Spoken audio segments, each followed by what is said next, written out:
Ladies and gentlemen, the Granite Furniture Company, with stores in Sugar House, Murray, and Provo, presents... The Hall of Fantasy. Welcome to the Hall of Fantasy. Welcome to the series of radio dramas dedicated to the supernatural, the unusual, and the unknown. Come with me, my friends. We shall ascend to the world of the unknown and forbidden, down to the depths where the veil of time is lifted and the supernatural reigns as king. Come with me and listen to the tale of The Judge's House. The Granite Furniture Company brings you the Hall of Fantasy. Listen now to original tales of the imagination and some of the classics of the supernatural as we take you down the corridors of the Hall of Fantasy to the mysterious realms of the unknown. These are stories of eerie and fantastic thrills brought to you by your friends at the Granite Furniture Stores.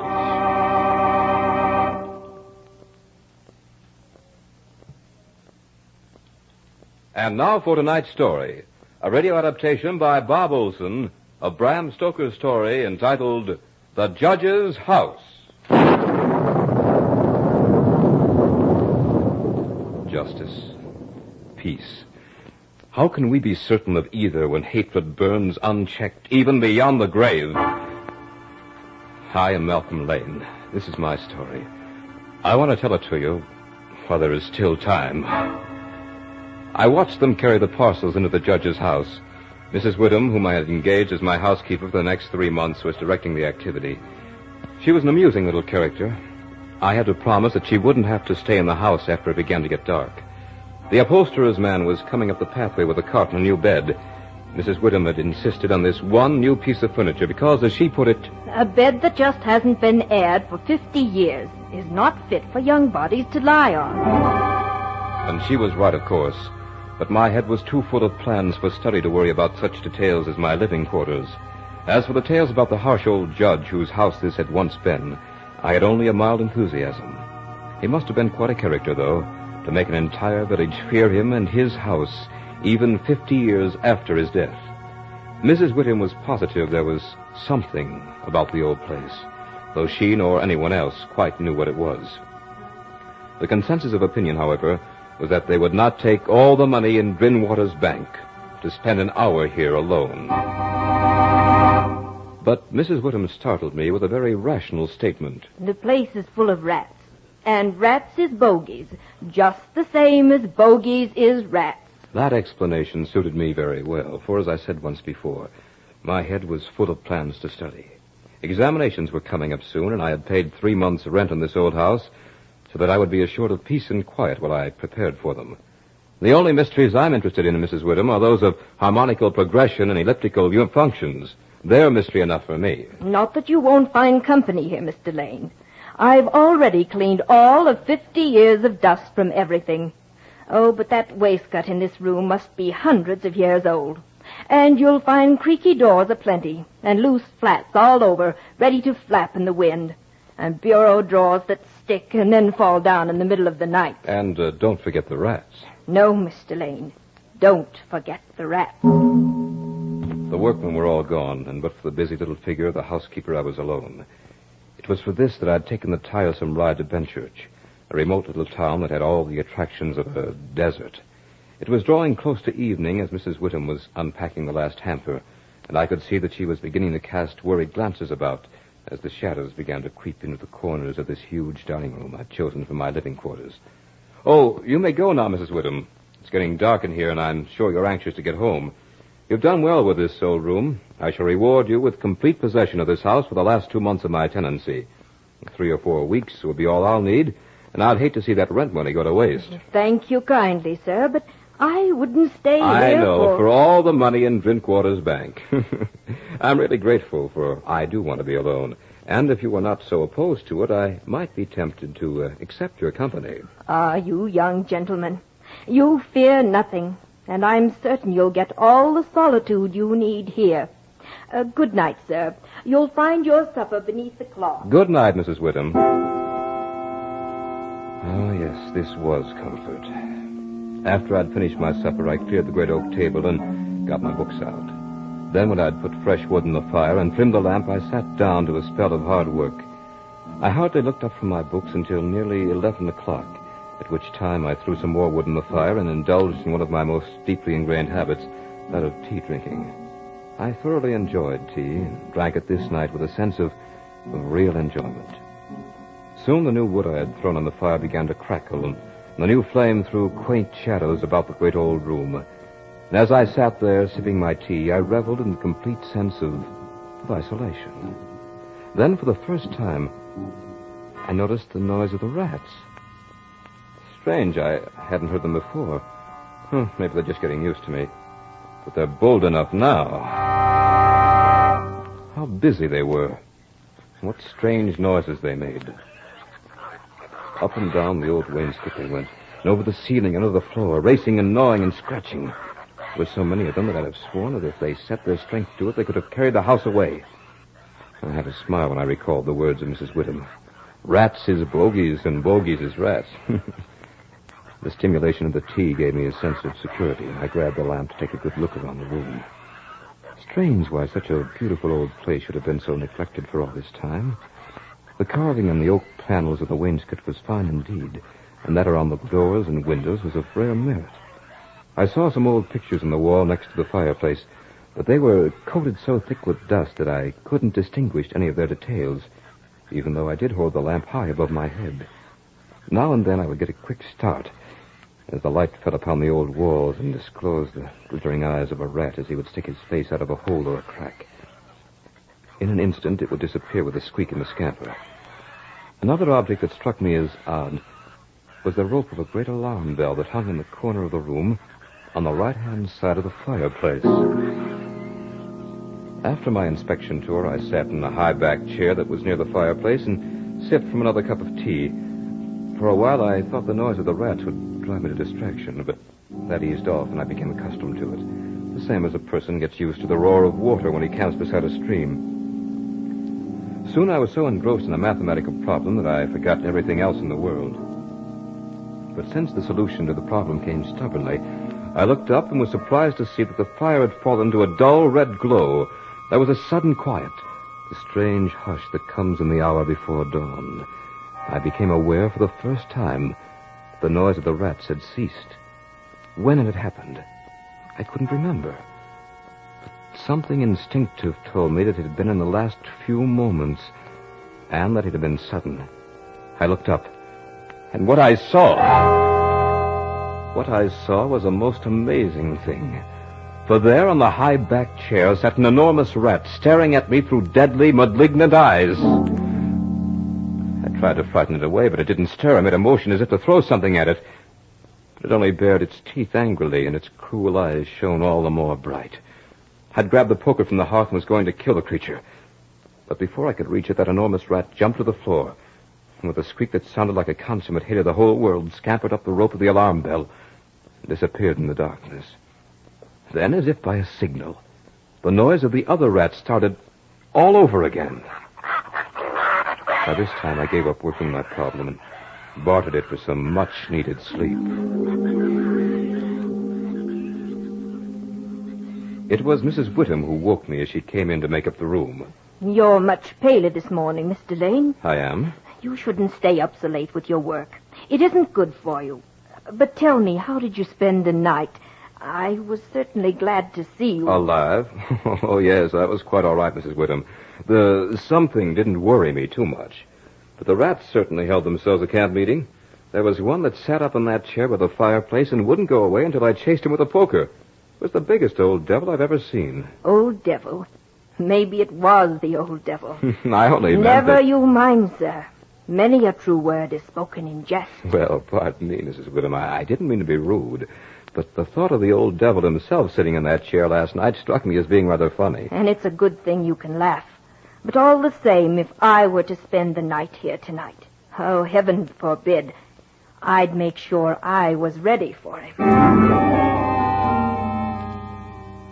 That night, the rats put on an earlier show, for their scamperings began almost as soon as I'd finished with my supper. The cursed creatures seemed to get on my nerves, and I sat there and puffed my pipe. While they squealed and scratched and gnawed. They seemed to grow bolder by the minute. By now they were coming to the chinks and cracks in the wall until their eyes shone like miniature lamps when the firelight struck them. They'd even make bold sallies under the floor, and I'd have to frighten them away by pounding on the table with my fist. That was how I passed the early part of that night. Despite it, I became more and more engrossed in my studies. And then, a strange sensation coursed through me. For there it was again. Instinctively, I grabbed the handiest object I could find, a book, and flung it at the baleful little beast. But the book was too hastily aimed, and the huge rat didn't stir. So once again, I went into the poker routine. And once again, it put up the rope of the alarm bell. I tried to follow its flight more closely this time, but before I could see where it went, it had been swallowed up in the shadows. And just as it had happened last night, as soon as the big rat had gone, the others resumed their activity. I looked at my watch and found that it was very close to midnight. I built up the fire and brewed myself a pot of tea. I tried to get back to my work, but I suddenly became curious to know where the rat had disappeared to. For I was certain that tomorrow I would most likely get myself a rat trap. I gathered all my books about me and put them in a handy position for throwing. Then I took the rope of the alarm bell and placed the end of it upon the table underneath the lamp, where there'd be plenty of light on it. As I picked up the rope, I was amazed how pliable and strong it was. Ideal, I thought, for hanging a man. Soon my preparations were complete. Now, this time, my friend, I intend to learn more about you. Once again, I was hard at my work, and the noise of the rats was forgotten. But just as suddenly as before, I was aroused by that same sense of startling silence. I was conscious of a slight movement in the rope at my elbow. Without stirring, I checked to see if my pile of books was at easy reach. It was. I cast my glance up the rope just in time to see the huge rat drop from it to the back of a high oak chair. I grabbed a book and hurled it. With amazing agility, the rat sprang aside and dodged it. I threw a second and a third, but each time it managed to dodge my battery. It was almost funny, almost. Finally, when I was down to the last book, I took careful aim, and as I did this, the rat squeaked and seemed afraid. I let the book fly. It struck the rat with a resounding thud. It gave out a shrill, terrified shriek, and running up the back of the chair, made a desperate leap, and with the speed of a bolt of lightning ran up the bell rope. The lamp rocked with the strain, but it didn't topple. Then I saw the rat leap to a molding and disappear through the hole in one of the big pictures that hung on the wall. I made a mental note of the exact spot. Third picture from the fireplace, huh? I'll remember that and have Mrs. Whittem scrub it clean the first thing tomorrow morning. I began to pick up the books I had thrown at the rat. As I did so, I took a good look at their titles. Conic sections. Mr. Rat doesn't seem to mind that. Neither did he this one on cycloidal oscillations. And this one on thermodynamics he dodged very neatly. Oh. Here's the book that got him. As I looked at the title of the book that had finally hit the huge rat, I could feel a pallor spread across my face. For the title of that book was The Holy Bible.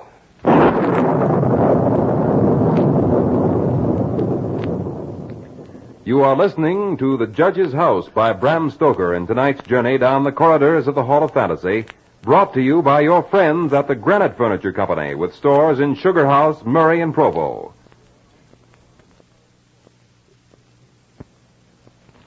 And now back to the story by Bram Stoker entitled The Judge's House.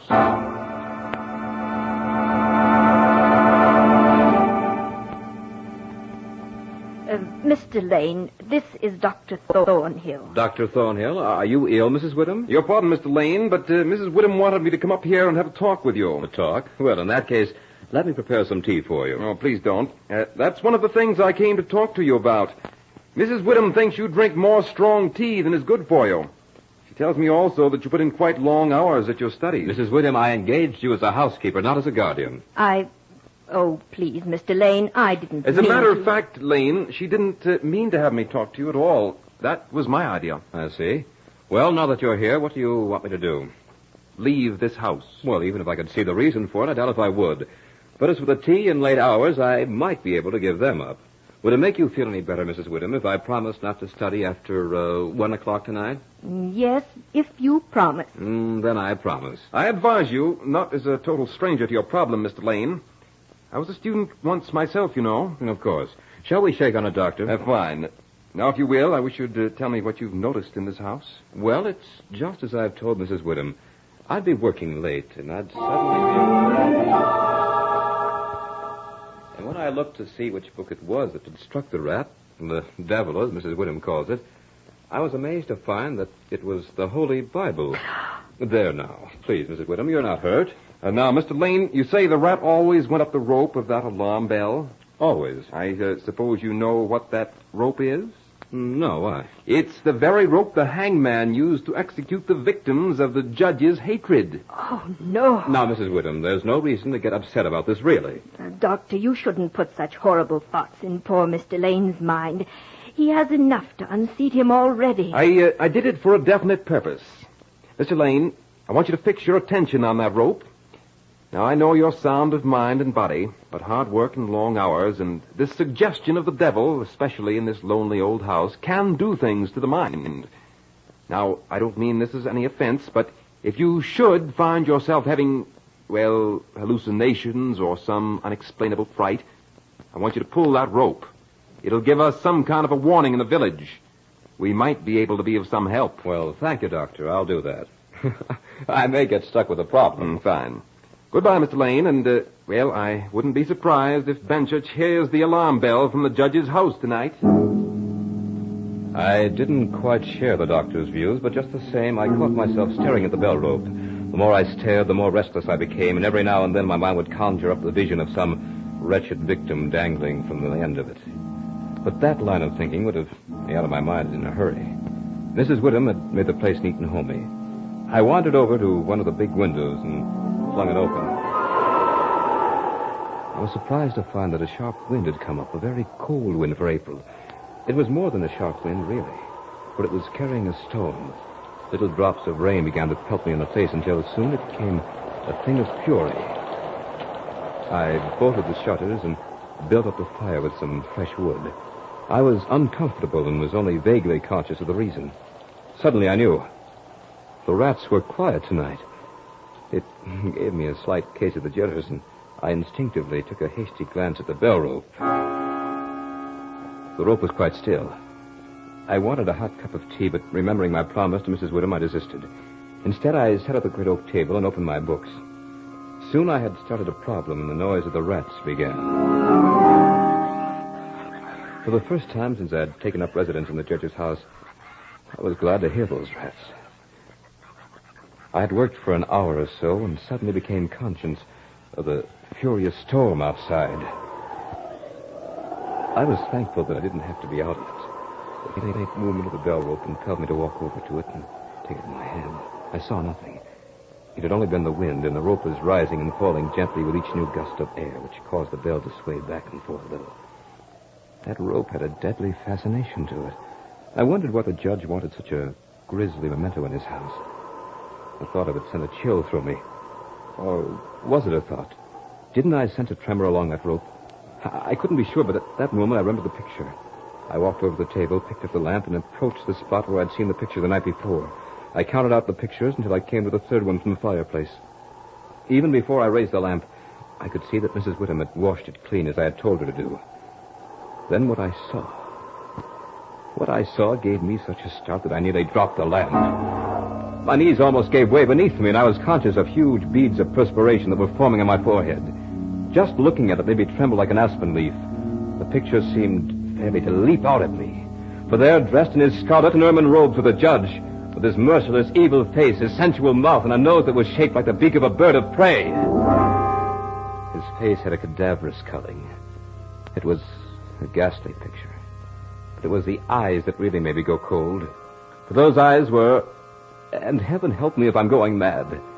Those eyes were the exact duplicate of the evil eyes of the great rat. The picture had been painted in this very room. I began to compare the two, and as my eyes swept the room, they were suddenly riveted to the judge's chair.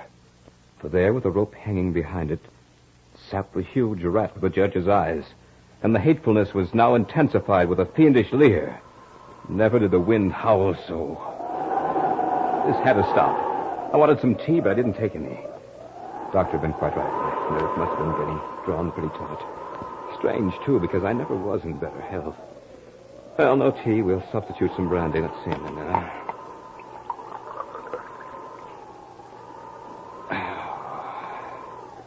I had a stiff glass of the brandy and went back to work. The rats were at it again, and I was glad to hear them, for they had become a sort of symbol of normalcy. The storm raised such a fury that I was unaware of anything else. But once, during a sharp, silent lull, I heard another sound, a faint squeaking noise. I listened for it again and soon detected it. It was coming from the corner of the room where the bell rope hung. At first I thought it was just the motion of the rope in the storm, but I looked up and saw something in the dim light that made me all the more positive that I was going mad. For there was the great rat, clinging to the rope and gnawing at it. I could see the lighter coloring where the bare strands were exposed. Just then the rat finished the job, and the rope fell to the floor with a thud. For a moment, the huge rat just hung there like a tassel. It was then that I realized what had happened. My only contact with the village was now gone. I don't know why, but I rushed to the lamp on the table, snatched off the shade, and ran over to the picture of the judge. A chill of horror went through me. But I think I must have expected what I saw. It seemed more like a confirmation than a shock. For there in the center of the picture was a great patch of brown canvas, as clean and as fresh as the day it had been drawn over the frame. And where the portrait of the judge himself had been, there was nothing. I heard a sound behind me. When I turned around, I really got the palsy. I suddenly became incapable of movement. I could hardly think. I had been prepared to see most anything, but what was there? For there in the judge's high-backed chair, with his black cap in his hand, his ermine robes fixed about him with a smile of triumph twisting his cruel mouth, was the judge himself. As the clock struck the hour, it seemed to beat the blood right out of my heart. At the 12th stroke, the judge placed the black cap on his head and walked deliberately over to the place where the piece of bell rope lay in a heap on the floor. He picked it up and drew it through his hands as one would a valuable fur pelt. Then he began to knot one end, fashioning it into a noose. He tightened it and tested it with his foot. All this time he never took his horribly cruel eyes from my face. I began to feel trapped. For some reason I could barely move. I could only watch as he started to move along the table toward me. And then with a quick movement he threw the noose at me, as if to ensnare me in it. It missed. He raised it again, never once taking those hateful eyes from my face. Once more the noose came flying toward me. Once more, with some last ounce of strength, I dodged it. The room seemed flooded with light. The lamp had suddenly flared up high. I looked about the room and was astonished to see the shiny little eyes of the rats as they peered out the cracks and chinks in the wall. I looked up at the bell rope, my lost and last hope of warning the village. It was covered with the little fellows.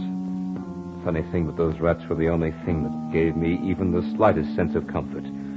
For as the rats clambered along the bell rope, the bell itself began to sway, and I heard a tiny sound, yes, very tiny, as the clamper touched the bell itself. It was only a whisper of a sound, but it would grow louder in time. Or would it? At this sound, the judge looked up, and a scowl of terrible anger came to his face. His eyes were like red-hot coals, and he stamped his foot so that the house seemed to shake. The rats kept running up and down the rope as if they were conscious that it was a race against time. Now the judge was approaching me with a noose in his hand. As he came closer, there seemed to be something paralyzing in his presence, and I stood as rigid as a corpse. Suddenly, I felt the judge's icy fingers against the skin of my throat. He was adjusting the rope about my neck. Then he picked me up and stood me on the high oak chair and put his hand on the swaying end of the bell rope. As he raised his hand, I was conscious of my little rat friends fleeing through the hole in the ceiling. They were my last hope. I stood there in the chair and couldn't move a muscle. Now that my last hope seemed gone, I wanted the judge to hurry and get it over with. Soon he tied the end of the rope just about my neck to the dangling end of the bell rope. Then he jumped down to the floor and looked at me with those eyes that hated me so. The smile of diabolical triumph seemed to wreathe him in horror. I began to wonder about hangings. I wondered how long it would take, whether the doctor in the village could possibly reach me in time. For I knew that I would soon be sounding the alarm bell. I even wondered what kind of a shadow I'd cast on the wall as I dangled from the end of the rope in this grotesque candlelight. But I didn't wonder for long, because suddenly the judge grabbed the chair on which I was standing with a sudden movement, jerked it out from under me.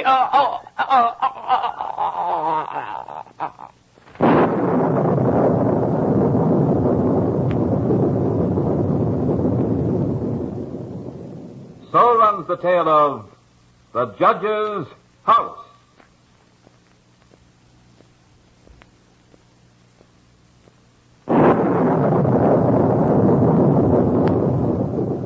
Remember to join us next week at the same time for another journey down the corridors of the Hall of Fantasy.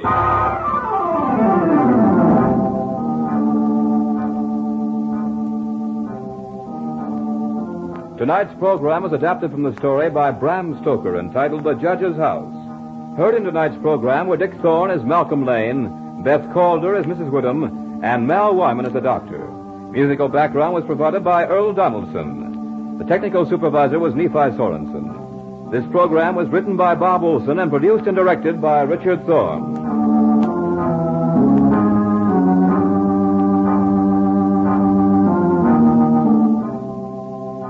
Remember, be with us again next Sunday night on call at 8:30 p.m. when the Granite Furniture Stores in Sugar House, Murray, and Provo will take you on another journey down the corridors of the Hall of Fantasy.